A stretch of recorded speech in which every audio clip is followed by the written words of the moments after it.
Então, muito boa tarde a todos.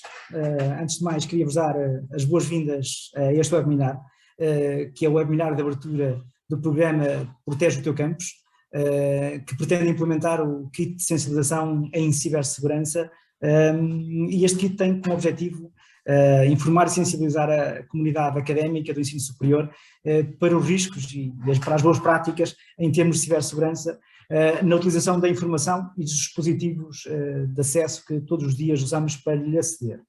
Queria-vos dizer que o kit de sensibilização é da autoria do INSIB de Espanha e foi adaptado pela Meta-Rede Global para o ensino superior. Foi traduzido para português pela Meta-Rede Portugal, e a Meta-Rede Portugal está também a dinamizá-lo num esforço colaborativo entre todas as instituições que pertencem à rede Meta-Rede, e portanto o programa Protege o Teu Campus é exatamente esse esforço de colaboração entre todas as instituições para levar às nossas comunidades este kit. O kit conta com o apoio à divulgação do Centro Nacional de Cibersegurança e do CERT-RCTS e com um grande apoio logístico da FCCN FCT, e reforço que, já agora, que este kit está disponível a qualquer instituição de ensino superior ou outra aderente à Meta-Rede Portugal. Hoje o webinar é sobre o primeiro módulo de 9, serão 9 módulos. O primeiro módulo é Informação, Segurança e Privacidade. A intenção é que as instituições promovam também, além destes módulos, além destes webinars, depois ações internas e, portanto, ficará depois ao critério de cada organização, de cada instituição, fazê-lo de uma forma mais intensiva.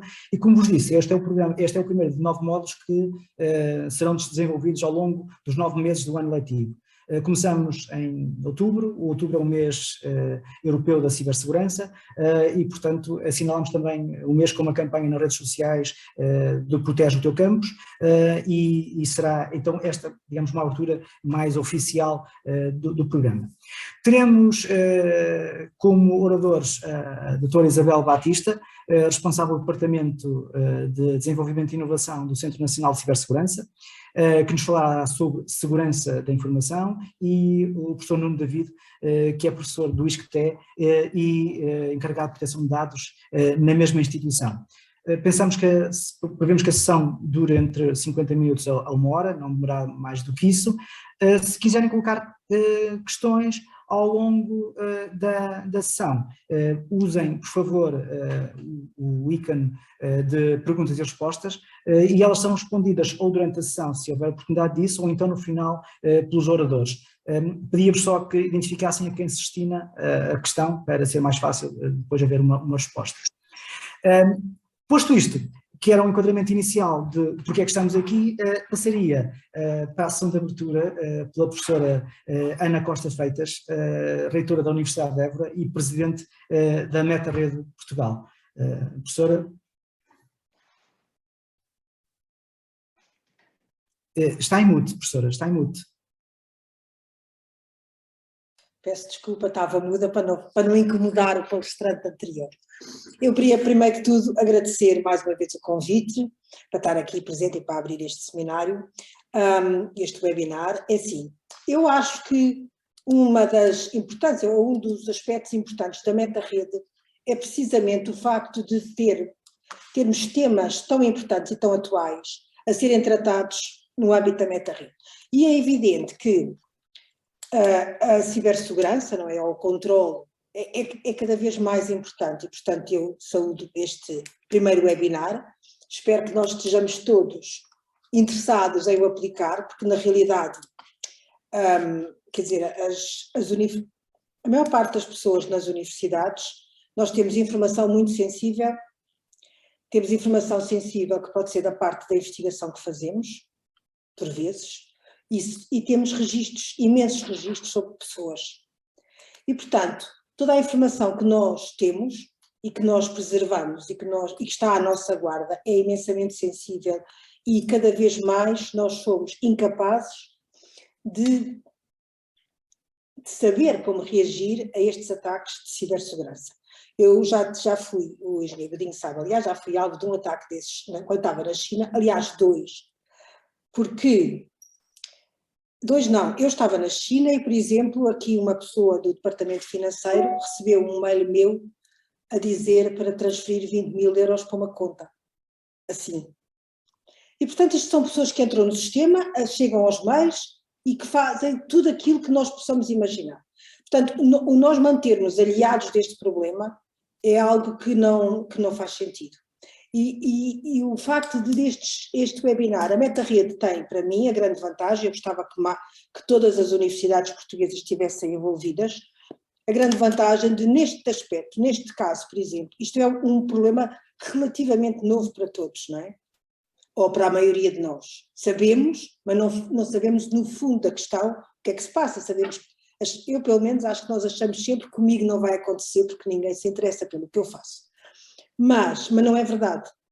E o facto de nós estarmos a pegar num problema novo e estarmos a discutir esse problema com tanta gente, de tantas partes do mundo, com tantas culturas diferentes, só nos pode trazer benefícios. E, portanto, eu agradeço muito, pelo menos, este kit. Acho que foi ótimo nós termos conseguido a tradução para português e espero realmente que nós consigamos vir a aplicá-lo num futuro mais ou menos próximo, porque os dados sensíveis que as universidades têm realmente são bastantes e muitíssimo importantes. Nós nem temos noção do que é que acontece um dia se alguém entra, depois como é que o nosso da proteção de dados, como é que vai reagir ao facto dos nossos dados serem divulgados, não é? Estamos todos em xeque nessa altura. Portanto, queria agradecer mais uma vez o facto de fazer este seminário, este webinar, o facto de toda a gente, as pessoas que estão envolvidas mais diretamente na MetaRede, da parte de Portugal, e todo o apoio que têm dado para que isto seja mais desenvolvido, mais visto e cada vez com temas que são tão importantes para todos. Por isso, muito obrigada, espero que tenham um bom seminário, ou webinar, peço desculpa. Obrigada. Obrigado, professora, e obrigado pelo suporte às nossas atividades, que as nossas são de todos e, portanto, não há aqui nenhuma entidade acima das outras, e tem sido, de facto, um esforço colaborativo e portanto, esperemos que conseguir chegar às nossas comunidades de uma forma mais simples desta forma. Muito obrigado. De seguida eu pedi a intervenção do engenheiro Joaquim Godinho, que é o secretário executivo da MetaRede Portugal e diretor dos serviços de informática na Universidade de Évora. Joaquim. Obrigado, Ricardo. Pronto, eu começava por cumprimentar todos os colegas, que são, felizmente, bastantes, o que prova, de facto, a relevância e o interesse que tem este tema. Cumprimentar todos os colegas e agradecer, portanto, a participação de todos, não só no webinar, mas também nesta iniciativa em que se enquadra este webinar do Kit de Sensibilização para a Cibersegurança. Queria agradecer também ao Nuno e à Isabela a disponibilidade para participarem neste webinar e partilharem connosco as vossas experiências, que certamente serão muito ricas e importantes para nós, sobre estes temas tão relevantes e tão importantes nesta altura. Queria agradecer também aos nossos colegas da MetaRede Global, ao Tomás, ao Manuel e à Susana, por todo o apoio que sempre nos prestam nestas nossas iniciativas em Portugal. E, finalmente, queria terminar por agradecer ao Ricardo, um indiscutível coordenador do grupo de trabalho de cibersegurança, que tem desenvolvido uma extraordinária atividade nos últimos tempos, não só neste domínio da cibersegurança, mas agora também, não satisfeito apenas com isso, também arrancámos com a parte do RGPD e da proteção de dados, portanto, que é só por si um tema.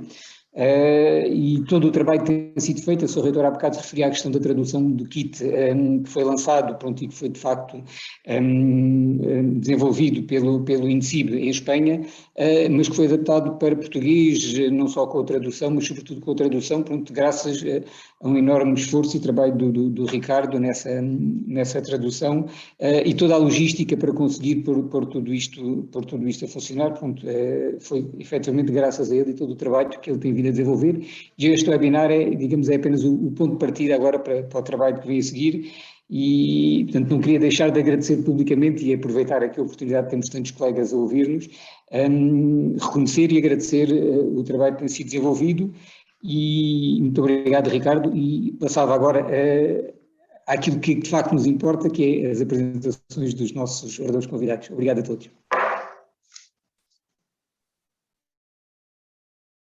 Susana?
Muito obrigado, Susana.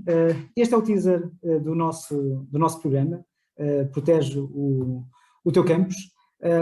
Eu queria agradecer as palavras do Joaquim mas dizer que, e é bem da verdade, que este trabalho é colaborativo e é de muita gente, não é só meu, e portanto os créditos são para quem esteve cá antes de mim e são para aqueles todos que estiveram agora a contribuir para que isto possa ser possível e possa acontecer. Portanto, queria deixar essa ressalva aqui e com esta ressalva passaria para aquilo que é de facto importante e daí este teaser, que era passar a palavra à primeira oradora, a quem agradeço já a disponibilidade para estar presente e para nos falar um bocadinho sobre segurança da informação, que é a doutora Isabel Batista, responsável do Departamento de Desenvolvimento e Inovação do Centro Nacional de Cibersegurança. Isabel, o palco é teu, força.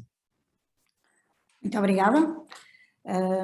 Muito obrigada pelo convite, muito obrigada à doutora Ana Costa Freitas, muito obrigada ao engenheiro Joaquim Coutinho, muito obrigada a ti, Ricardo Martins, por todas estas dinâmicas que têm sido feitas ao longo destes meses, efetivamente.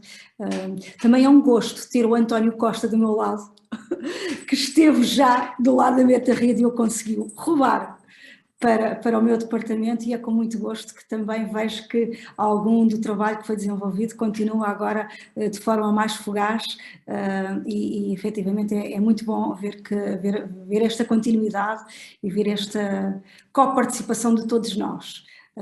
Começando pela INCIBE, passando por todos os colegas espanhóis e chegando aqui a Portugal, portanto é muito bom ver instituições de ensino superior e organismos do Estado ou outros, todos nós envolvidos para um mesmo objetivo, que é aumentar a literacia digital de todos nós cidadãos.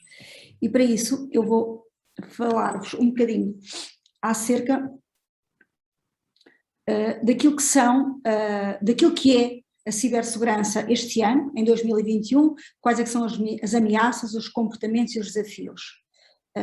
Susana, se eu estiver a falar depressa demais, pede-me só para me acalmar, que eu reduzo, que eu tento falar mais devagarinho. É perfeito, Isabel. Está genial, está bem. Muito bem, portanto, este kit, o kit Protege o Teu Campus, tem uma série de boas dicas que todos nós devemos utilizar no nosso dia-a-dia, tanto enquanto cidadãos, como enquanto alunos, como enquanto professores, como enquanto colegas, devemos utilizar estas dicas, mas eu de qualquer maneira, aqui hoje na minha apresentação, nos 20 minutos que tenho, vou tentar resumir algumas destas dicas que nós, Centro Nacional de Cibersegurança, em colaboração com todos os organismos, como a Meta-Rede e como outros, conseguimos elencar e conseguimos identificar como necessárias para utilizar o ciberespaço de uma forma livre, confiável e segura. Portanto, efetivamente, a cibersegurança hoje, à data de hoje, a professora Ana Costa Freitas fez um excelente enquadramento, é efetivamente um problema, um tópico do nosso dia-a-dia. Portanto, a transição digital exige segurança. O digital como substituição do presencial, como isto que estamos aqui a fazer hoje, aumentou os riscos. O digital criou novas ameaças, as ameaças que estavam de alguma forma offline transferiram-se para este modelo online e a cibersegurança é efetivamente o pilar, ou um dos pilares da democracia, da economia e da sociedade. Portanto, a cibersegurança responde a um ciclo de digitalização que fez então surgir novas, ou algumas delas velhas, mas que estavam de alguma forma encapsuladas, ameaças. Portanto, todos nós, através do nosso dia-a-dia, conseguimos identificar novas ameaças.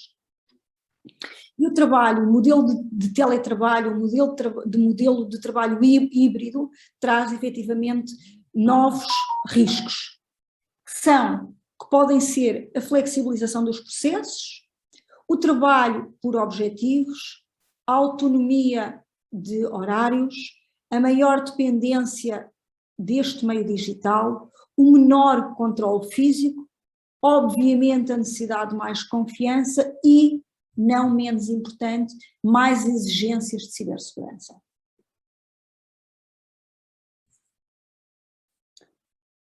Como vocês sabem, o Centro Nacional de Cibersegurança tem o Observatório de Cibersegurança, onde, de alguma forma, conseguimos elencar os grandes números de incidentes e de cibercrimes, entre outros.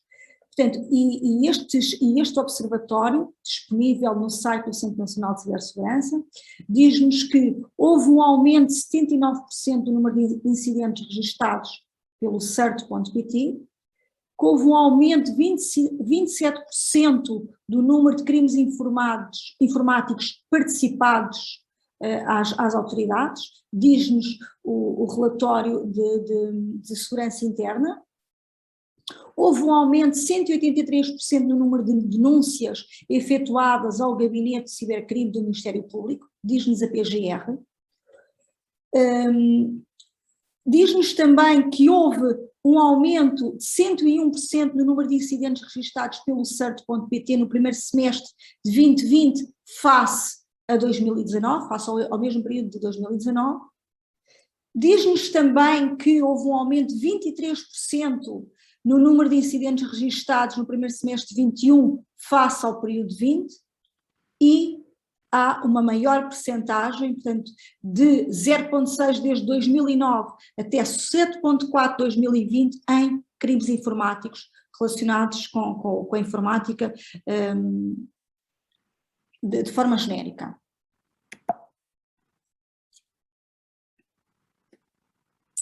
As principais ameaças são os agentes de ameaça, os agentes de ameaça mais relevantes são efetivamente os agentes estatais, os cibercriminosos e os ativistas. E, relativamente às atitudes e aos comportamentos de cada um de nós, e de forma elencada, nós sabemos que menos portugueses do que a média da UE a sentirem-se muito bem informados sobre os riscos. Temos menos portugueses que afirmam ser capazes de se proteger o suficiente de um cibercrime. Temos uma maior preocupação dos portugueses com o cibercrime em contraciclo com a UE. Sabemos que Portugal é o país da UE no qual mais pessoas não alteram a sua password. E sabemos também que poucas empresas portuguesas têm seguro contra incidentes de segurança nas TIC. Isso são alguns dos dados que são factos. Relativamente a vulnerabilidades, como pontos críticos do cibercrime, nós temos a exploração de vulnerabilidades do humano através da engenharia social. A professora Ana Costa Freitas deu um excelente exemplo. Foi aquele exemplo que a professora Ana Costa Freitas deu relativamente ao envio do e-mail, estando ela na China, a solicitar o pagamento de 20 capas, é exatamente isso, exploração de vulnerabilidades do humano através da engenharia social. Exploração de vulnerabilidades da digitalização crescente, exploração das vulnerabilidades das novas tecnologias e, obviamente, o aumento do número de incidentes e de cibercrime. Portanto, as tendências globais de 19 a 21 levam-nos aqui. É necessária uma maior articulação entre ameaças estatais e não estatais. Sabemos também que há uma profissionalização que ocorreu durante este período, uma profissionalização do cibercrime. Portanto, nós conseguimos comprar em qualquer dark web da vida uma ação de cibercrime. Sabemos também que as tecnologias emergentes, o IoT, o 5G, a inteligência artificial, trazem novos riscos. Existe um risco acrescido sobre aqueles setores que nós consideramos essenciais, como o setor da eletricidade, o setor das águas, o setor da saúde, o setor da banca, etc. E, efetivamente, a pandemia efetuou uma aceleração digital. Alguns dos exemplos que eu vos posso aqui trazer, que foram tornados públicos, foi um exemplo destes, portanto, isto relativamente a casos que afetaram de alguma forma a administração pública. Houve um grupo que atacou membros de altos cargos de alguns países do Médio Oriente, mas também da Europa, através de uma tentativa de spear phishing, com o objetivo, obviamente, de, através da injeção de malware, recolher informação privilegiada. Qual é que é o conselho que nós vos damos? Cuidado com os e-mails e com os SMS suspeitos, bem como com os links e anexos que muitas vezes trazem malware anexado. Um outro exemplo através da captação de umas conversas de phishing, houve uma captação de conversas nas contas dos diplomatas do Chipre. Estes foram levados a introduzir, através de uma ação de phishing, eles foram levados a introduzir palavras-passe que permitiram o acesso às bases de dados da UE. O cuidado, o aviso que nós vos deixamos aqui é cuidado com a veracidade das plataformas onde são introduzidas credenciais de acesso. Um outro exemplo ainda, em 2019, um grupo patrocinado pela Coreia do Norte atacou diplomatas, muitos deles já estavam reformados, através do envio de e-mails de spear phishing, conduziram também à introdução de credenciais em sites falsos. Qual é que é o aviso que nos deixamos aqui? É, mesmo na nossa vida privada, qualquer um de nós é um potencial alvo. Um outro exemplo ainda, um ataque à cadeia de fornecimento, portanto um software de gestão bastante conhecido, a SolarWinds, fornecido à administração pública americana, e através deste software, foi injetado malware através de um update que permitiu o acesso a dados sensíveis. Portanto, os fornecedores devem ter sempre uma boa política de segurança.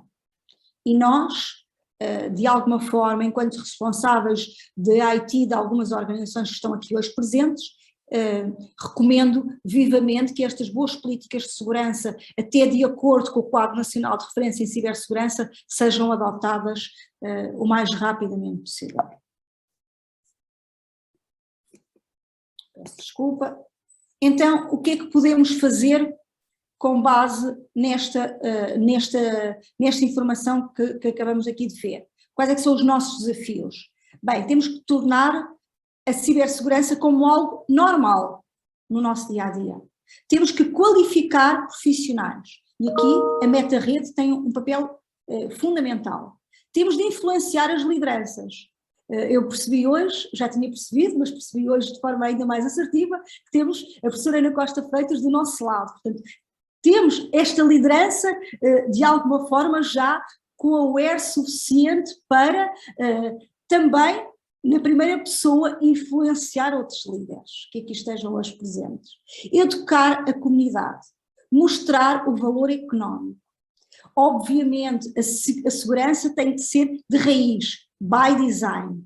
Envolver todos os stakeholders e integrar a cibersegurança nas novas tecnologias. Portanto, eu penso que alguns de vocês estiveram este ano presentes na nossa conferência anual de cibersegurança, na CIDEIS, e o mote deste ano foi naturalizar a cibersegurança. Isto é, a cibersegurança deve ser tão natural como andarmos na rua.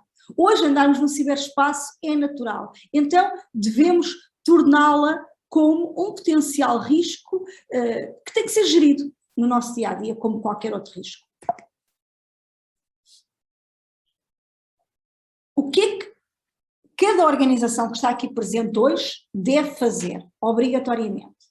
Deve dar formação aos seus colaboradores, gerir que os dispositivos individuais têm os recursos e as atualizações necessárias, haver a definição clara do responsável TIC para que faça a monitorização, manter linhas de comunicação ativas com os colaboradores, garantir que a rede é suficientemente segmentada, obviamente fazer backups regulares desconectados da rede e haver um investimento de cibersegurança, tanto em firewall, logs, SOCs, consoante a dimensão da rede, ou mesmo chegando a uma equipa de resposta, um CSIRT. Qual é que é o comportamento do colaborador? Nós não nos podemos esquecer que, sim, a nossa organização tem responsabilidade para connosco, mas nós, enquanto colaboradores, temos uma responsabilidade muito grande. Então devemos ter a responsabilidade de cuidar dos nossos dispositivos. De que forma? Utilizando de preferência dispositivos autorizados pela nossa organização, sermos os únicos a utilizá-los. Eu não devo permitir que um filho meu ou que alguém da minha família tenha acesso ao meu smartphone ou ao meu portátil que é profissional. Devemos utilizar pens USBs confiáveis, Devemos ativar o bloqueio automático dos dispositivos e utilizar PINs e passwords e, não menos importante, utilizar aqueles filtros do ecrã do portátil para que quem está atrás de mim, quando eu estou a utilizar um Wi-Fi público, quando eu estou num café, quando eu estou a trabalhar em algum sítio que estejam mais pessoas, quem está à minha volta não veja aquilo que eu estou a trabalhar. Devemos também cuidar, garantir junto da nossa organização que os nossos dispositivos estão atualizados e têm o antivírus ativado. Devemos fazer backups regulares e devemos utilizar passwords fortes, alterá-las com alguma frequência e, obviamente, utilizar apenas uma e só uma por cada conta. Relativamente à navegação, devemos evitar utilizar Wi-Fi de espaços públicos, mas se tivermos que utilizar sempre VPN, navegar em websites apenas com HTTPS, alterar a password do Wi-Fi doméstico e garantir que é suficientemente forte, alterar o nome do Wi-Fi doméstico, portanto, isto é, não devo utilizar, por exemplo, no Wi-Fi da minha casa, não devo pôr qualquer coisa que me identifique, Wi-Fi da Isabel ou qualquer coisa do género, portanto, deve ser suficientemente difícil para que não seja identificado. E escolher a forma de cifra mais forte do Wi-Fi doméstico, o WPA2. Devemos também não abrir e-mails ou SMS que sejam suspeitos, nem clicar em links desconhecidos. Devemos tentar cifrar comunicações sensíveis, não partilhar informação profissional, obviamente, nas redes sociais ou nos chats, e escolher sempre configurações de privacidade e de segurança mais adequadas nas videoconferências. Password, fundos neutros, salas de espera, controle de convidados, etc, etc. Em forma de conclusão, o contexto atual força a maior autonomia, a maior flexibilidade, mas também uma maior dependência do digital. Esta dependência vem sempre acompanhada de maior exigência de cibersegurança e as organizações privadas, a administração pública, os cargos públicos, os conselhos de administração são efetivamente alvos apetecíveis de ciberataques, devido aos dados que possuem. Seguindo alguns cuidados com os dispositivos, com os dados, com a navegação e com a comunicação, os riscos conseguem ser mitigados. Portanto, são estas as minhas notas conclusivas. Espero ter mais ou menos conseguido falar tudo aquilo que tinha para dizer durante os meus 20 minutos. Estou disponível, depois da participação do meu colega Nuno, estou disponível para as questões que considerem pertinentes. Muito obrigada. Ok, obrigado, Isabel. Muito obrigado pelas recomendações e já agora pela abordagem e pelos números que mostram basicamente que em matéria de cibersegurança ela é influenciada pelos nossos comportamentos e já agora nós influenciámos-la com os nossos comportamentos e, portanto, há aqui uma ligação recíproca e daí a importância desta campanha. Muito obrigado, Isabel. Se há questões para a Isabel podem nos colocar nas perguntas e respostas, elas são respondidas no final. E a passar agora ao nosso segundo orador, que depois deste enquadramento da segurança, que está intimamente ligada com a privacidade, e que é objeto do Regulamento Geral de Proteção de Dados, que provavelmente todos já ouviram falar, conhecer, talvez sejam menos, mas sobre esse tema nós vamos ter o professor Nuno David do ISCTE, que é também encarregado de proteção de dados, é professor e encarregado de proteção de dados nessa instituição. Nuno, força, muito obrigado.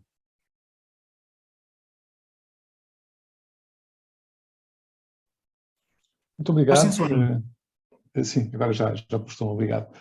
Obrigado a todos, em particular a todos os que possibilitaram a organização deste evento, que me parece muito útil no âmbito da segurança da informação e no âmbito da proteção de dados, que estão naturalmente intimamente ligados. Eu chamo-me Nuno David, como já me apresentaram, eu sou professor encarregado de proteção de dados no ISCTE e venho falar-vos precisamente da questão da proteção de dados pessoais do RGPD, e na medida em que estamos no âmbito académico, e até assumo, não tenho a certeza, mas que muitas das pessoas que estão a assistir são alunos, docentes, não docentes, falar em especial da questão da investigação científica, que, como foi dito pela reitora e presidente da MetaRed,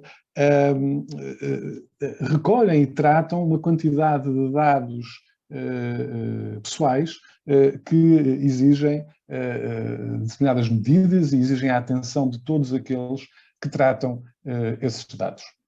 Ora bem, muitas vezes nos questionamos porque é que a privacidade é relevante. Alguém nos poderia responder, bom, mas se estás tão interessado na privacidade, será que é porque tens algo a esconder? Naturalmente que não. Nós sabemos que não é assim. A privacidade, esse espaço de intimidade, de circunscrição, naturalmente variável, seja normativa ou física, que nos permite estabelecer laços com outras pessoas, sociabilizar, no fundo, expressarmos a nossa própria autonomia para connosco e para com os outros. Claro que a privacidade pode ser entendida de várias formas. A privacidade, tal como a segurança, e a segurança da informação é um valor fundamental na sociedade de hoje. Ela pode ser entendida precisamente e em ligação com esse valor da segurança, que está relacionado de alguma forma com a apresentação que a Isabel nos fez, com a segurança como expressão do valor nuclear da segurança. Isto é, a privacidade é necessária para a segurança na medida em que representa um bem intrínseco numa sociedade que, como vimos, tem riscos no domínio da informática e está cada vez mais ligada em rede. É por isso que todos os cidadãos, fora e dentro da universidade, têm o direito de ser protegidos, o que inclui a proteção da privacidade e dos seus dados de caráter pessoal. Mas é um facto, nós nos sentimos crescentemente, de alguma forma, em risco, tanto mais que todos os dias vimos cada vez mais nas notícias, e não só, situações em que, de alguma forma, a nossa privacidade é posta em causa. É por isso que a privacidade também pode ser entendida como um direito. E o RGPD decorre desse direito, o direito à privacidade e o direito à proteção dos dados. Estes direitos estão expressos, por exemplo, na Carta dos Direitos Fundamentais da União Europeia ou na própria Constituição da República Portuguesa, no seu artigo 35º. Reparem que, se nós olharmos para estes preceitos, podemos desde logo identificar algumas características importantes que estão plasmados nestas normas. Nomeadamente que quando utilizamos ou quando tratamos de dados pessoais, eles têm que ser utilizados para fins específicos, isto é, para uma finalidade. E têm que também ser utilizados com um determinado fundamento legítimo, isto é, uma base legal. A que nós mais conhecemos, provavelmente, é a base legal do consentimento, isto é, se nós consentimos que os nossos dados sejam tratados, estamos naturalmente a consentir e a atribuir essa base legal. As pessoas que veem os seus dados tratados, o que nós chamamos dos titulares de dados, também têm direitos eles próprios em relação a esses dados. Eles têm o direito de aceder aos dados, têm o direito de retificar esses dados, têm o direito, em determinadas circunstâncias, até de requerer o apagamento desses dados, como iremos ver mais à frente. Ora bem, o RGPD decorre, de alguma forma, do direito à privacidade, de alguma forma, ou decorre totalmente, do direito à proteção de dados, mas nós podemos pensar ou ser tentados a pensar que o RGPD veio aqui para impedir as pessoas de tratar dados pessoais. Não, não é o caso, bem pelo contrário. Nós vivemos num mundo em que o tratamento de dados pessoais é fundamental para a economia, é fundamental para a nossa vida social, é fundamental para o nosso conhecimento. E, portanto, o RGPD tem estes dois objetivos, um objetivo duplo. Por um lado, promover a livre circulação dos dados pessoais. Nós somos tentados e queremos, por exemplo, no âmbito da investigação, aumentar o nosso conhecimento e é fundamental utilizar os dados pessoais. Mas, naturalmente, que essa promoção da livre circulação dos dados pessoais vem com obrigações atrás, associados ao direito à privacidade e à proteção de dados pessoais. E, portanto, quem trata esses dados tem obrigações de proteger os titulares de dados que veem os seus dados tratados. Ora, como todos nós sabemos, e penso que já ouvimos todos falar do RGPD, ele entrou em vigor desde maio de 2018, tem a característica de ser um regulamento de direito europeu. O que é que isto significa? Significa que é, no fundo, um conjunto de disposições, é uma lei, que não necessita de transposição e aplica-se diretamente a todos os Estados-membros, a todas as pessoas que residam ou passem pelo espaço económico europeu ou pela União Europeia, mas deixa, contudo, algumas cláusulas abertas, isto é, alguns aspectos que tiveram que ser definidos através de legislação nacional e aprovados na Assembleia da República. E aqui é importante perceber como o problema da investigação científica no âmbito da RGPD adquire um caráter reconhecido pelo RGPD e pela Lei de Execução especial. O RGPD prevê derrogações, digamos que flexibiliza de alguma forma o modo como nós podemos tratar dados desde que no âmbito da investigação científica. Portanto, por exemplo, se somos um estudante de mestrado, ou um estudante de doutoramento, ou um docente, ou um não docente que está a fazer investigação no domínio da instituição. E, portanto, estas normas estão flexibilizadas no âmbito da investigação científica. Porquê? Porque a investigação científica tem interesse público e, portanto, reflete a intenção do legislador de adaptar as regras de proteção de dados às circunstâncias específicas da investigação. Agora, isto vem ao custo de uma maior relevância do princípio da responsabilidade. E aqui nós, que tratamos de dados por conta de outrem ou dentro da própria instituição, temos determinadas obrigações. O que é o princípio da responsabilidade? Bom, também já de alguma forma a Isabela aflorou a questão, a mesma questão na segurança, e trata-se de nós próprios somos cada vez mais sensibilizados para as medidas que devemos tomar quando tratamos de dados pessoais. E dispõe um ênfase na autorregulação, isto é, atribui-se ao próprio responsável pelo tratamento o dever de assegurar e poder comprovar o cumprimento dos princípios do RGPD e implementar garantias adequadas em conformidade. O que é que isto quer dizer? Que é a própria pessoa, o próprio responsável pelo tratamento que vai tratar os dados, que tem que avaliar o risco para os titulares de dados desse tratamento, e quanto maior o risco, mais obrigações tem, mais medidas tem que adotar. Claro que nós podemos, por exemplo, comparar o risco de tratar dados que se referem, por exemplo, ao nome e ao número de BI de uma determinada pessoa singular, ou o risco acrescido que é tratar dados referentes a essa mesma pessoa, por exemplo, das suas orientações sexuais ou da sua origem étnica, que requer a adoção de medidas adequadas, proporcionais ao risco que é tratar esses dados. Vocês poderão estar-se a questionar, bom, mas quem é o responsável, afinal? O que é o responsável pelo tratamento no RGPD?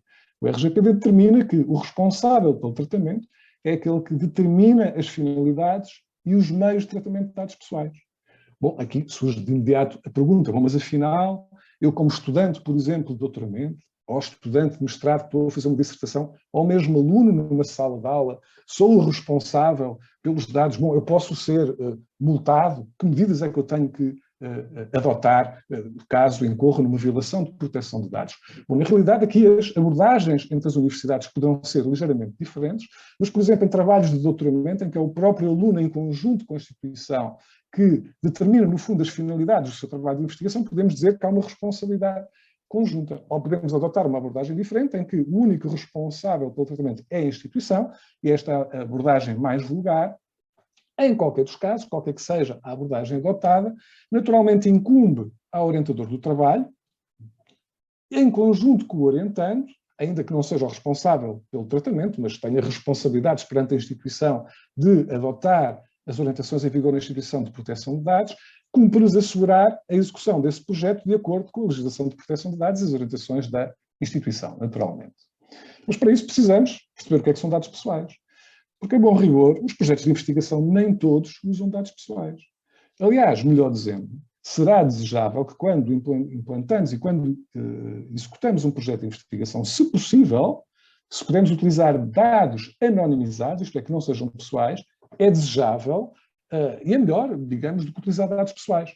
Um dado pessoal refere-se a qualquer informação relativa a uma pessoa singular, identificada ou identificável. E aqui a palavra identificável é importante, porque alguém pode ser identificado indiretamente. Por exemplo, se alguém tiver acesso ao IP que vocês estão a usar para o acesso a esta sessão e à vossa localização geográfica e ao código postal, juntando mais uma série de informações públicas, mostra-se que é possível, apesar de tudo, identificar a pessoa que está desse lado. Nesse âmbito, o IP e outros dados continuam a ser dados pessoais, porque indiretamente, em composição com outros dados, é possível identificar a pessoa singular em questão. O tratamento de dados pessoais no RGPD consiste, grosso modo, em qualquer coisa que mexa em dados pessoais. Portanto, se eu peguei em dados, se eu manipulei dados, se vocês estão envolvidos em projetos que tratam dados pessoais, desde a divulgação, a organização, a conservação, ao próprio pagamento, o próprio pagar um dado pessoal, consiste numa operação de tratamento de dados pessoais e, portanto, está no âmbito do RGPD, das disposições que ele implica. Há dados, contudo, como eu já referi, que são mais sensíveis que outros. Por exemplo, o RGPD prevê o tratamento de categorias especiais de dados, que requerem medidas adicionais, porquanto o seu risco de tratamento é maior para os titulares de dados. Por exemplo, a origem étnica, as opiniões políticas. Aqui o RGPD vai mais longe e determina mesmo que esse tratamento é proibido. É uma intenção do legislador sublinhar a sensibilidade, a delicadeza destes dados. É possível tratá-los, contudo. E no âmbito da investigação científica, o fundamento legal mais frequente é o próprio consentimento, isto é, o titular de dados consente pela utilização desses dados pessoais. Também vocês poderão questionar até que ponto é que um retrato físico ou um registro de voz consiste num dado pessoal. Bom, e a resposta aqui parece ser óbvia. Até uma gravação que não está associada a um vídeo, na medida em que a voz potencialmente pode identificar quem está a ser gravado, constitui um dado pessoal. Uma outra pergunta que poderão fazer é, bom, mas será que em função, por exemplo, de uma fotografia, a partir de características físicas, possivelmente categorizáveis como dados especiais, por exemplo, etnia a partir da cor, implica estar-se perante tratamentos de dados sensíveis? Bom, não, salvo se houver tratamento da informação de tais assunções, de forma explícita. Por exemplo, técnicas de inteligência artificial que tratem fotografias por meios tecnológicos, naturalmente, e que permitam a identificação automática com uma determinada probabilidade de uma determinada pessoa, corresponde, no fundo, a tratamento de dados biométricos, que são considerados, pelo RGPD, dados sensíveis e, portanto, exigem medidas técnicas e organizativas de proteção acrescidas. Tínhamos falado que nem tudo são dados pessoais. Bom, e quando nós, na nossa vida académica ou na nossa vida pessoal, lidamos com dados, desejavelmente o ideal era podermos atingir os objetivos de um determinado projeto sem tratar dados pessoais. A anonimização consiste, no fundo, em suprimir atributos de forma a tirar a informação pessoal desses dados. O que o RGPD nos diz, por exemplo, e vocês podem entender facilmente o que é a anonimização, se nós, por exemplo, substituímos a lista de nomes de uma folha Excel ou de uma base de dados por uma série de códigos e, portanto, ficamos a desconhecer a identidade dessa pessoa. Se a finalidade do tratamento de um projeto de investigação é possível com dados anonimizados, então a regra é os dados devem ser anonimizados, isto é, evitar utilizar dados pessoais. Se os dados forem adequadamente anonimizados, então eles estão fora do âmbito do RGPD. Isto é, qual é a vantagem? É que não precisamos estar sujeitos às regras do RGPD e, portanto, temos mais flexibilidade no nosso espaço de investigação científica. Vale sublinhar que se nós recolhemos dados pessoais, isto é, eles não são anonimizados na recolha e só posteriormente os anonimizarmos, os dados brutos iniciais continuam a ser pessoais. E, portanto, também os outros dados devem ser tratados como pessoais, tratados como tal. Por exemplo, vamos imaginar que fazemos uma entrevista e depois transcrevemos essa entrevista para papel. Enquanto não apagamos a gravação da entrevista, esses dados, mesmo os transcritos e subtextos de informação pessoal, continuam a ser dados pessoais e, portanto, continuam a ter que ser tratados no âmbito do RGPD. A questão da anonimização é relevante, porque é certo que nós temos a obrigação de, se possível, anonimizar os dados, mas mostra-se hoje em dia, principalmente com a emergência de técnicas de Big Data e de inteligência artificial, que, juntando a dados, por exemplo, disponíveis publicamente, nós conseguimos sempre reidentificar as pessoas. Um caso, talvez que vocês tenham já ouvido falar, é muito conhecido, foi a Netflix, que, para objetivos de investigação científica, disponibilizou uma grande base de dados, com registros anónimos de classificação de filmes. Contudo, vários investigadores vieram a demonstrar que, juntando esses dados, essa grande base de dados anónima, com dados disponíveis publicamente, era possível reverter essa anonimização e conseguiram identificar as pessoas que fizeram essas classificações e até conseguiram mais.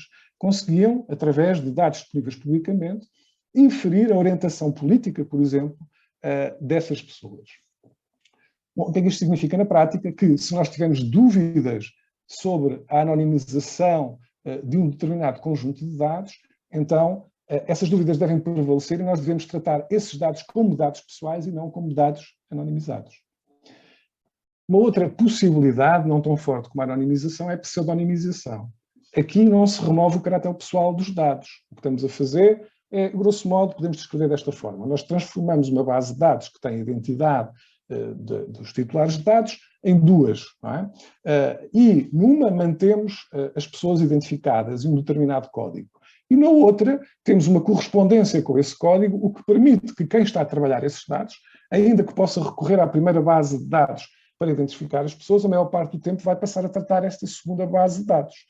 E a primeira base de dados é guardadinha, bem fechada à chave, para só ser utilizada quando for estritamente necessário e, portanto, evitando, na prática, tratando os dados como se eles fossem anonimizados, embora seja sempre possível revertê-los através da primeira base de dados. Ora, para tratarmos dados, o RGPD impõe que esses dados têm que ser tratados de acordo com determinados princípios. O primeiro é a licitude, que nos indica qual a base legal com que os tratamos. No âmbito da investigação científica, normalmente utilizamos o consentimento, mas há outros. Por exemplo, se nós contratualizamos como operadora de telecomunicações um serviço, temos naturalmente no âmbito desse contrato que fornecer os nossos dados pessoais para efeitos de faturação. Aí, o âmbito da licitude trata-se da execução de um contrato. Também há outros fundamentos, por exemplo, os interesses legítimos, que já vamos dar um exemplo à frente no âmbito da investigação. Um outro princípio é a limitação das finalidades. Os dados têm que ser recolhidos para finalidades determinadas. Se nós recolhemos no âmbito de um trabalho, de uma licenciatura, de mestrado, de um doutoramento, dados pessoais para um dado objetivo, então nós não podemos, não devemos utilizar esses dados para outra finalidade que não inicial. Mas também aqui voltamos à questão da investigação científica, porque o RGPD flexibiliza a utilização desses dados no âmbito mais alargado e permite a utilização desses dados em determinadas circunstâncias em outros projetos científicos com outras finalidades. Temos ainda dois princípios que vale a pena citar. Um é a transparência e outra a limitação da conservação. A transparência obriga o responsável pelo tratamento a dar todas as informações possíveis sobre como é que esses dados vão ser tratados ao titular de dados. Por sua vez, a limitação da conservação diz-nos, na medida em que os dados são utilizados para uma determinada finalidade, então quando essa finalidade cessa, quando esse projeto cessa, temos a obrigação de apagar esses dados. Mas também aqui, no âmbito da investigação científica, nem sempre temos possibilidade de saber a priori quando é que nós precisamos desses dados. E nesse âmbito, a investigação científica permite que o responsável pelo tratamento guarde esses dados, não os apague durante mais tempo. Ora, interessa aqui então fazer uma distinção importantíssima. Uma coisa é a base legal para o tratamento de dados pessoais. Outra coisa é a informação que nós temos que dar ao titular de dados que vê os seus dados tratados no domínio da transparência. Isto significa que a informação a facultar ao titular de dados, por exemplo, quando recolhemos dados num projeto de investigação científica, quando recolhemos dados no âmbito de um contrato, o responsável pelo tratamento é obrigado a comunicar como é que esses dados vão ser tratados. Outra coisa é um consentimento, independentemente de os dados não serem tratados no âmbito desse consentimento, serem, por exemplo, tratados no âmbito da execução do contrato, o responsável pelo tratamento continua a ser obrigado a facultar essa informação, independentemente do fundamento legal. Que tipo de informação é que tem que tipicamente ser fornecida ao utilizador, ao titular de dados? Bom, o fundamento legal para o tratamento de dados, os direitos que o participante pode exercer, por exemplo, ele pode sempre aceder aos dados, pode aceder aos dados para os querer retificar. Se o fundamento legal para o tratamento foi o consentimento, a pessoa pode, a qualquer momento, retirar o consentimento e tem que ser informada desse direito antes do início do tratamento de dados.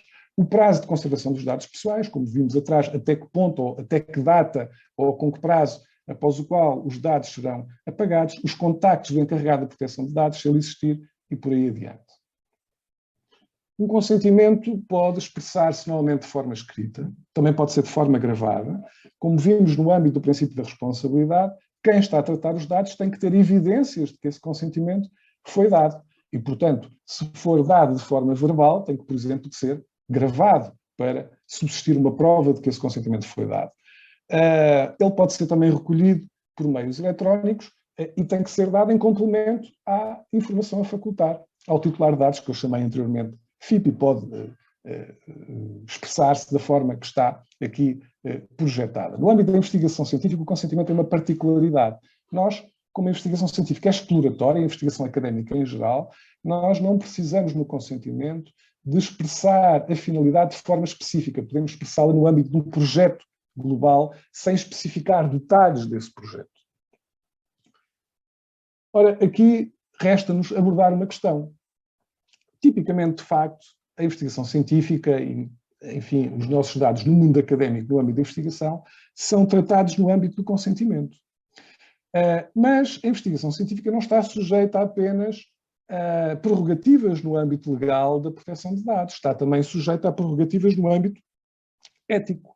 Há boas práticas que se devem adotar em qualquer trabalho de investigação científica, independentemente de ele usar ou não dados pessoais. E aqui devemos distinguir, peço desculpa, dois consentimentos. Um é o consentimento do titular de dados referente ao tratamento de dados pessoais. O outro é um consentimento que, em princípio, tem que sempre ter, independentemente de utilizar ou não dados pessoais, que é o consentimento informado de participantes na investigação. Portanto, o primeiro está num plano legal, o segundo está num plano ético. Reparem que, mesmo que a investigação utilize apenas dados anonimizados, é preciso a mesma, no plano ético, requerer o consentimento informado de participantes na investigação. Vamos ver aqui um exemplo em que há um projeto de investigação científica em que a base legal não é o consentimento e depois voltaremos ao consentimento. Vamos supor que uma instituição de ensino superior, pública ou privada, tem interesse em investigar fatores socioeconómicos que influenciam a retenção de alunos. E, naturalmente, como já foi dito aqui anteriormente, essa instituição tem imensas bases de dados de alunos, onde pode investigar diversos aspectos interessantes do seu percurso escolar e da influência de variáveis socioeconómicas no seu percurso escolar também. Ora bem, é do interesse legítimo dessa instituição realizar essa investigação, que pode ter, aliás, grande interesse público. Mas reparem, aqui não foi pedido consentimento. A instituição vai pegar nas bases de dados que já tem e vai pô-las no âmbito de um projeto e trabalhar esses dados para tirar determinadas conclusões. O que é que essa instituição tem que fazer na medida em que não há consentimento? Tem que ter um fundamento legal para tratar esses dados. O que ela pode fazer é invocar interesses legítimos. Contudo, esses interesses legítimos têm que obedecer a um exercício de ponderação. A instituição tem que analisar se, de facto, os titulares de dados, através do tratamento desses dados, vão ser sujeitos a riscos acrescidos. E, portanto, tem que demonstrar, de alguma forma, que os direitos, liberdades e garantias dos participantes não prevalecem sobre os interesses legítimos da instituição. Reparem que, apesar daqui não utilizarmos consentimento, em qualquer caso, existe sempre o dever legal de informação ao participante, isto é, a instituição continua a ter a obrigação de informar o participante que os seus dados estão a ser tratados e de que forma estão a ser tratados. Mas a abordagem é completamente diferente. Enquanto quando nós pedimos um consentimento, ele é prévio ao tratamento de dados, aqui de alguma forma o titular de dados pode opor-se ao tratamento de dados após receber a informação de que os dados vão ser tratados, mas é por chamado exercício de oposição. Eu não quero que os meus dados sejam tratados para esse efeito. E, portanto, o opt-out não é automático. Diga-se também que, na medida em que estamos no âmbito da investigação, opcionalmente, a instituição pode ainda assim aplicar consentimento, mas não no âmbito do tratamento de dados, no mero plano ético, em que pergunta aos estudantes se querem ou não participar nesse estudo. Bom, isto para terminar implica distinguirmos aqui dois tipos de consentimento e ver como é que eles interagem entre eles, no plano legal e no plano ético no domínio da investigação. Vamos imaginar um projeto que não trata dados pessoais, isto é, que trata apenas de dados anonimizados e que os recolhe desde logo de forma anonimizada, portanto, em nenhum momento do projeto, da vida do projeto, há tratamento de dados pessoais. Ora, aqui, no plano legal, estamos fora do RGPD. Não carece de informação ao participante, nem carece de consentimento do titular de dados. Contudo, no plano ético, requer dos participantes consentimento informado nos termos do Código de Ética da Investigação em vigor na instituição de ensino superior. Um outro caso, o caso que nós vimos anteriormente, em que o fundamento legal são os interesses legítimos. Um projeto que trata de dados pessoais não baseados no consentimento. No plano legal, estamos a tratar de dados pessoais. O fundamento jurídico é o interesse legítimo e, portanto, por conseguinte, é obrigatória a informação ao participante. Mas reparem, não vamos utilizar um consentimento. Quanto muito esse consentimento é apenas necessário no plano ético e não deve fazer referência explícita ao tratamento de dados pessoais. A autorização ou a autorização que o participante dá ao responsável para os seus dados serem tratados não se refere ao tratamento de dados, refere-se a aspectos do projeto, porventura não relacionados com o tratamento de dados. Finalmente chegamos ao caso mais comum, que é um projeto que trata dados pessoais com base em consentimento do titular de dados. Bom, aqui temos tudo junto. No plano legal é obrigatória a informação ao participante, é obrigatório o consentimento do titular de dados. No plano legal e ético, naturalmente, no plano ético, continua a ser legal, ou continua a ser necessário, peço desculpa, o consentimento nos termos do Código de Ética de Investigação da Instituição de Ensino Superior. Na prática, o que é que fazemos aqui? Bom, nós, no fundo, fundimos os dois consentimentos, sendo de salvaguardar que esse consentimento tem que referir explicitamente que o participante autoriza o tratamento de dados pessoais à parte de todas as outras questões que estão envolvidas no projeto e que requerem também a autorização do participante. Bom, isto de alguma forma resume aqui a interação que existe entre a abordagem legal, que tem que ser adotada quando nós utilizamos tratamento de dados pessoais no âmbito de projetos de investigação científica, mas também como é que isto interage com a situação e as disposições, ou digamos, os códigos de ética que estão em vigor em cada instituição de ensino superior e que determinam como é que um determinado investigador, um determinado aluno deve fazer a investigação independentemente de usar ou não dados pessoais. Bom, e é tudo, espero que tenha sido útil para a vossa vida académica presente e futura. Obrigado. Bruno, muito obrigado pela desmistificação de alguns aspectos do RGPD. E ficámos a perceber que, na verdade, podemos continuar a fazer tudo o que fazíamos, só temos de ter aqui em conta alguns aspectos diferentes que, se calhar, por esta parte final, estão um bocado ligados à ética e que já era algo que existia antes, portanto não é algo de novo no RGPD. Portanto, o RGPD só nos vai chamar a atenção de algo que devemos cumprir. Portanto, gostaria de tentar a apresentação, é só, por facto de eu estar ou não, é só mesmo ressalvar de facto isto, que o RGPD não nos impede de fazer nada, e não impede qualquer um de fazer nada, mas traz-nos aqui algumas responsabilidades e obrigações a todos, enquanto direitos e deveres. Portanto, agradeço. Eu queria aproveitar então para agradecer, agora que estamos no final, ou quase no final, das apresentações, agradecer estas apresentações, e que eu acho que tiveram um propósito maior de nos sensibilizar para questões do nosso dia-a-dia e do dia-a-dia das nossas instituições, porque o nosso dia-a-dia faz parte do dia-a-dia das nossas instituições. E de nos falarem de direitos ou de valores que são fundamentais e que são valores da segurança e da privacidade e que estão cada vez mais na ordem do dia nas nossas sociedades e, referido mais do que uma vez por ambos os oradores, nas nossas democracias e os riscos que eventualmente corremos se não percebermos quais são os nossos deveres enquanto cidadãos, enquanto colaboradores, enquanto alunos de uma instituição e enquanto responsáveis, por outro lado, das instituições, que temos que assegurar determinadas condições de garantia e, portanto, há aqui direitos e deveres que devemos todos equacionar.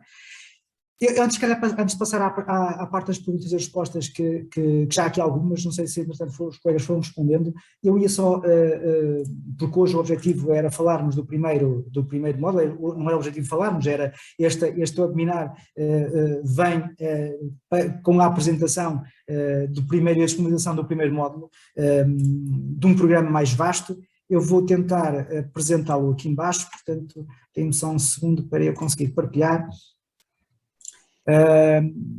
Eu julgo que já estarão a ver, correto? Vamos a ver o teu ecrã. Não está partilhado o ecrã? Está todo o desktop.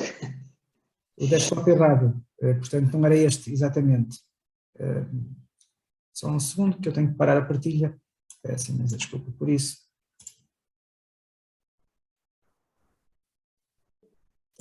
Esse agora partilho o desktop certo. e, portanto, Ok. agora está. Ok, pronto. Hoje nós vimos falar aqui, de facto, sobre o primeiro módulo deste programa mais extenso, que é o Proteja o Teu Campus. Este é o endereço onde podem encontrar informação sobre o programa, que eu já mostro de seguida.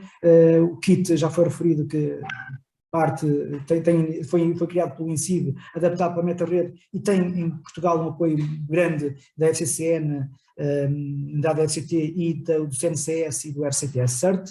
Ele vai ser desenvolvido ao longo de 9 meses e, portanto, este é o primeiro curso do mês de outubro, teremos um por mês, com ações adequadas em cada um dos meses, e a ideia é que repetirmos, digamos, o programa anualmente com inovação, com alterações, porque respondendo aqui, já aproveitando para responder a uma questão que foi levantada, a sensibilização terá que ser algo constante. Nós não temos isto como prática, há uma prática que foi referida que é a ciberhigiene. As práticas de ciberhigiene, tal e qual como a nossa higiene diária, começam desde pequeninos. Nós aqui não estamos a começar desde pequeninos, estamos a começar desde grandes, muitos de nós, e portanto vamos ter necessitar de um esforço redobrado para aprendermos algumas práticas, que são práticas muito simples, mas que nós não as temos, infelizmente, e portanto é algo que vamos repetir ao longo do tempo, portanto esta é a intenção, e portanto então hoje íamos falar do primeiro curso, e o primeiro curso está já disponível no site NANAU, portanto o programa foi lançado na NAU. Se vocês acederem à página da NAU, o que encontrarão aqui nos programas é o programa de sensibilização em cibersegurança da MetaRede. Está cá a apresentação de todo o programa.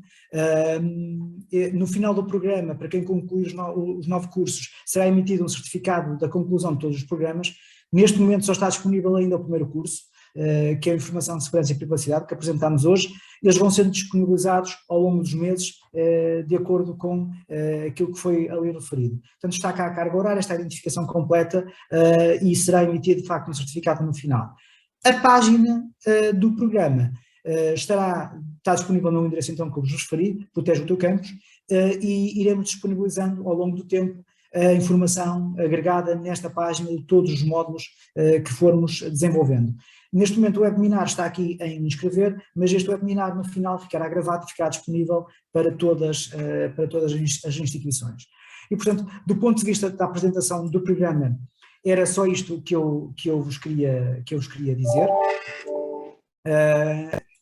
Dando continuidade ao programa, podemos então responder às questões. Joaquim, julgo que viste aí as questões que estavam pendentes, portanto... Uma ajuda, eu começava só, antes disso, só por dizer que quando tu dizes que é só isto, não é só isto, como já viram e como imagino, pronto, o trabalho que está por trás, pronto, de montar todo este processo. E agora com o lançamento dos cursos na NAU, como o Ricardo diz, isto responde um bocadinho àquela questão da sensibilização. Pronto, isto no fundo é aquele velho ditado português, água mole em pedra dura. Né? Pronto, e, portanto, no fundo nós temos que atacar por várias frentes, ter várias abordagens simultâneas. Pronto, o kit é uma delas, a sensibilização no dia-a-dia é outra, a frequência destes cursos que queremos lançar de forma simples é outra, este webinar é outra, e portanto todas as formas possíveis que consigamos encontrar de promover esta consciencialização e esta sensibilização são de facto muito importantes. Ainda aqui às questões que nos foram colocadas, pronto, já fomos respondendo a algumas, mas pronto, há algumas questões que foram colocadas, penso que logo no princípio mais dirigidas à Isabel, uma pergunta muito concreta do que são agentes estatais, foi uma pergunta que nos foi colocada, pronto, e que Isabel penso que entretanto também já respondeu, e algumas questões que foram colocadas aqui pelo João Pedro, pronto, que tem a ver com se não é mais prático, em vez de tentar convencer as pessoas a não carregarem links, informar previamente que o e-mail com links vai ser enviado. Pronto, penso que a Isabel poderá responder a essa questão. Sim, eu posso responder diretamente aqui para toda a gente, talvez seja mais fácil. É claro que sim, João Pedro, é o papel de todos nós, enquanto, no fundo, colaboradores de organizações um bocadinho mais literados, apoiarmos quem tem menos literacia nesta área. Portanto, eu acho que é óbvio, portanto, deve ser o nosso papel apoiar e incentivar a não clicar em links, a não abrir e-mails desconhecidos, etc, etc. Portanto, é quase uma questão de boa cidadania digital. Portanto, sim, concordo com essa questão e com essa afirmação, no fundo. Depois o Carlos Almeida também faz aqui uma para mim: as regras básicas devem ser ensinadas e transmitidas a todos os profissionais de uma instituição, desde o topo ao mais baixo. Obviamente, todos os programas de sensibilização, tanto da Meta-Rede como de outros organismos, como do Centro Nacional de Cibersegurança, são sempre dirigidos, obviamente que há estas questões de ciberhigiene, que são transversais a todos, mas depois há questões que são diferenciadoras, e umas que são destinadas ao topo. No fundo, o topo, o C-Level, tem que entender que é necessário investir em cibersegurança. Se não houver esse investimento e se não houver a noção do risco,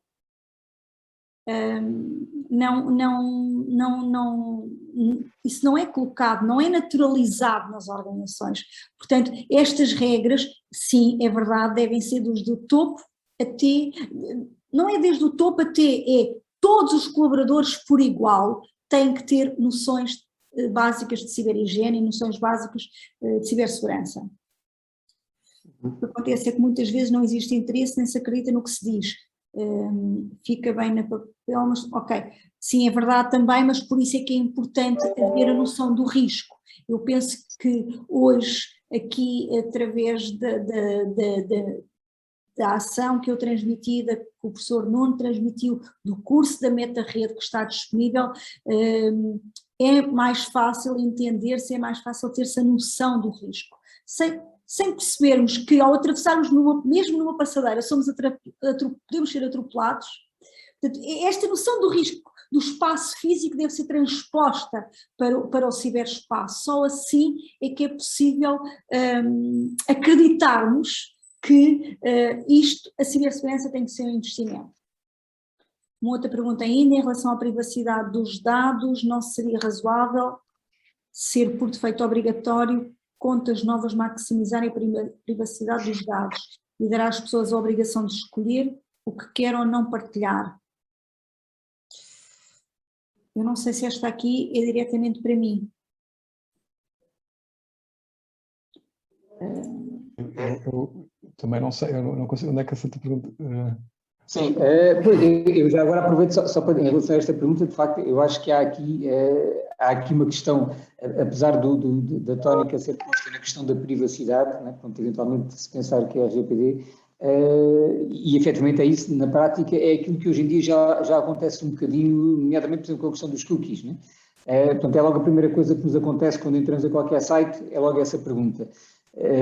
Penso que aqui a pergunta do João Pedro é nesse sentido, né? Pronto, de prevenir um bocadinho, antecipar e logo à partida, quando eu crio uma nova conta, seja em que plataforma for, ter logo essa informação e essa definição à partida. Portanto, eu penso que é um bocado isso, portanto, será talvez mais, não sei se mais para a Isabel, porque tem mais um bocadinho a ver com, digamos, com as práticas de cibersegurança e não tanto... É claro que isso depois leva à questão da privacidade dos dados, que a partir do momento em que a pessoa se registra na plataforma, os dados que vai registar. Mas penso que terá mais a ver com essa questão, se pode, por defeito e a priori, dar essa informação Isso eu penso que é um bocadinho agora o que hoje em dia já acontece. Né? Pronto, Era isso que eu ia dizer, Joaquim. Eu acho que esta política, que está cada vez mais transversal, porque sim, eu concordo. Portanto...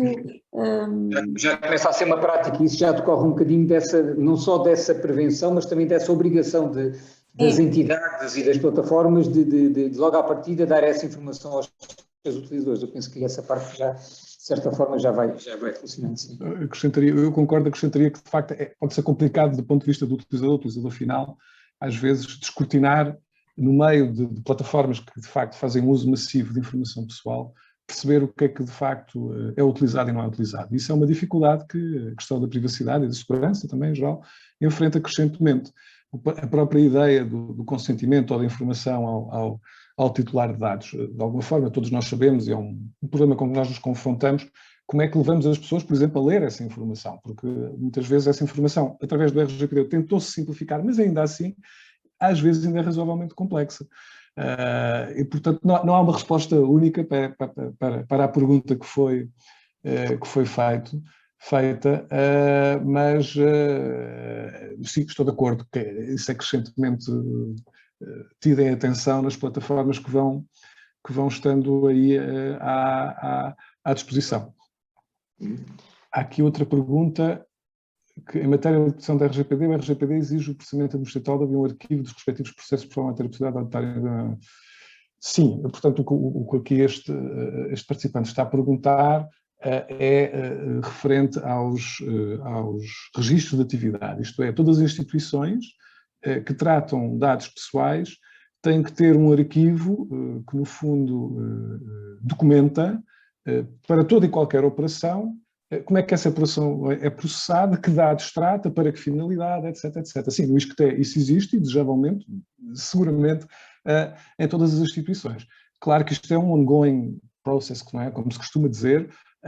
O RGPD trouxe desafios imensos, também do ponto de vista dos recursos disponíveis das instituições para poderem abraçar estas obrigações, e, portanto, o que tem que ser feito é ir estudando os vários serviços, os vários gabinetes que estão nas instituições, fazer um levantamento, no fundo, das operações de tratamento de dados que ocorrem nesses gabinetes e depois fazer um mapeamento e documentá-las. E é esse tal registro de atividade que existe e que todas as instituições estarão a fazê-los, mais ou menos completos estarão a fazê-los, julgo.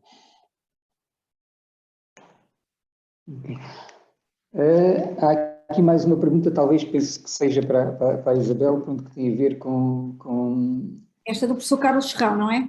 Exatamente. O Carlos Serrão, eu penso que deve ser quem eu estou a pensar. Bem, então, relativamente a isto, como eventualmente o professor já sabe, talvez, não sei bem se isto já foi tornado público ou não, nós temos a política de Responsible Disclosure quase pronta. Portanto, o que significa que sim, é verdade que muitas vezes é necessário haver aqui alguma proteção.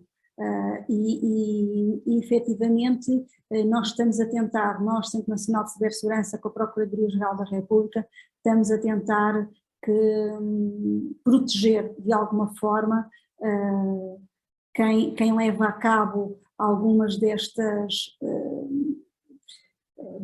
potenciais, entre aspas, violações, mesmo que em contexto académico, como o professor diz, sejam protegidas. Estamos a trabalhar nisso. Eu tinha esperança que isso saísse ainda este ano, 2021, vamos ver se conseguimos. Ok, obrigado, Isabel. Há aqui uma pergunta que eu penso que é para o Nuno, aqui do Paulo Machado, que é especificamente para o Nuno, em relação à recolha de imagens de crianças.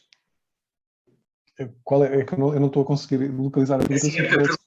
Eu posso dizer, pronto, a pergunta é, na recolha de imagens, nomeadamente de crianças, deve-se tapar as imagens das mesmas, protegendo assim a sua entidade, ou não se deve recolher simplesmente? Há quem considere tapar imagens com emojis bullying, isso poderá acontecer em relatórios, teses, pronto, que habitualmente utilizam, pronto, recorrem a imagens de crianças. O que é que se deve fazer? A pergunta é em relação a imagens que sejam utilizadas, por exemplo, em teses, em trabalhos académicos, se deve tapar ou simplesmente não se deve recolher? Bom, aqui voltamos a uma questão que é, se deve recolher ou não depende das medidas que são adotadas, não é? E depende dos riscos que estão associados a essa mesma recolha. Regra geral, deve-se, sempre que possível, anonimizar. Claro que se no domínio, que já é um pouco mais além, que é da publicação de uma tese, bom, eu penso que, salvo com a autorização expressa do encarregado de educação, a fotografia, mesmo para efeitos de investigação, não pode identificar o titular de dados. Agora, depende do âmbito de utilização, se for investigação científica, se for para qualquer outra finalidade. Mas no âmbito de uma tese, a haver dados pessoais, seja de crianças ou outros, mas claro que os dados pessoais de crianças carecem de maior proteção, tem que haver um fundamento legítimo para serem disponibilizados e, portanto, só com o consentimento. Se tapar a pessoa e, portanto, não for possível identificar, parece-me. Há aqui uma outra pergunta também da Marta, que pergunta se é possível divulgar provas de mestrado e doutoramento, nomeadamente, pronto, colocando o nome dos estudantes e dos membros do júri nessa divulgação pública. Sim. Aí, reparem, o nome do estudante e os nomes do júri é uma prerrogativa da tese, e, portanto, não carece de um fundo, não carece de consentimento, portanto é uma necessidade imperativa, caso contrário não haveria tese, não é? E, portanto, sim, não há problema nenhum em vir o nome do estudante e o nome do júri, bem pelo contrário tem que vir. Não é? Tem que vir.